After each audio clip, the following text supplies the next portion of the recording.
Hey everyone, Jennifer Lee Chan here from NBC Sports Bay Area. I am in the Singapore airport, my final leg before I head back home and back in California with y'all. But just wanted to stop in and kind of bounce back to what we were talking about in my last video, how there's going to be a lot of competition at training camp. And I focused on the defense and talked about linebacker and safety, and, nickelback defensive line. But now looking at the offense, I think everything is set for the offensive line except for left guard. So who's going to play right next to Trent Williams? And I do think Ben Bartch does have a leg up on some of the other guys that are up for the position. Um, it's going to be Trent Williams, and as much as everybody just I think outside the building, Jake Brendel gets a bad rap. And yes, there have, maybe he's not the best center in the league, but when I've looked at his grades and how many pressures he's allowed, he's actually done a decent job. And you look at the 49ers offensive line, and I know that there's a lot of angst about how well they have played with Brock Purdy, but I think with Christian McCaffrey being healthy, I know it's a weird thing to consider, but the fact that Christian McCaffrey is healthy, he makes it so that the offensive line doesn't have to protect as long. And so I think they'll look a lot better with Christian McCaffrey being healthy. Passport belonging to passenger. All right. So obviously I'm clearly in the airport. Has been reported missing. I have With my the finder, passport. please return it to the information counter. Yes, I have my passport.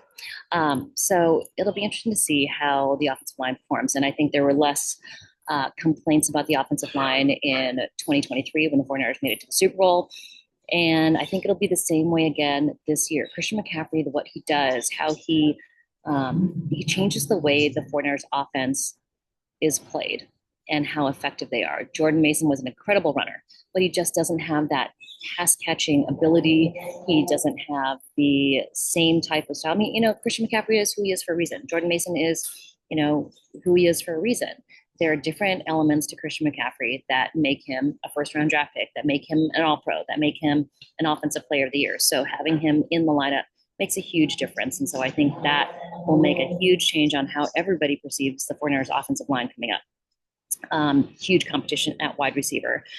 Obviously, Ricky Pearsall and Jacob Cowing, it's their time to step up and really show that they can be productive receivers in the league after not great performances. And obviously, Ricky Pearsall had everything going against him in 2023, but he needs to step up. And really, I think his offseason program is going to be able to help him do that. But he's got to be healthy during training camp. If he's not, it's going to be an issue again. Jauan Jennings, obviously, wide receiver one. I think he's playing for his next contract, so I would expect him to play really well. Almost hit 1,000 yards last year with Brandon Ayuk not coming back till who knows when with ACL and MCL damage. I think that says that Jauan Jennings, again, will be that wide receiver one position. So Jordan Watkins is a guy who looked really great at training camp. And Junior Bergen, the return guy, is he going to, push for some playing time?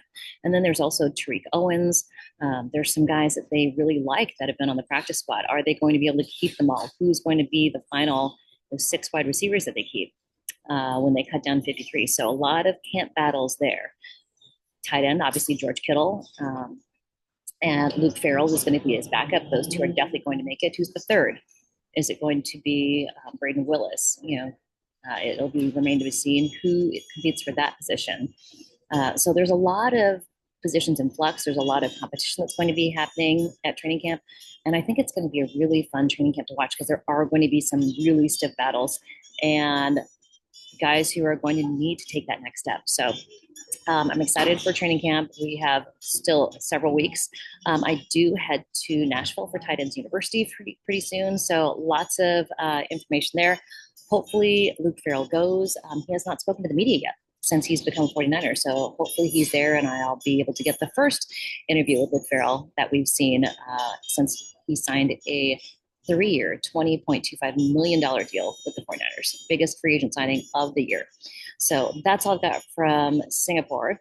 I'll head back and I'll talk to you guys soon. All right. Hope you're well. Bye.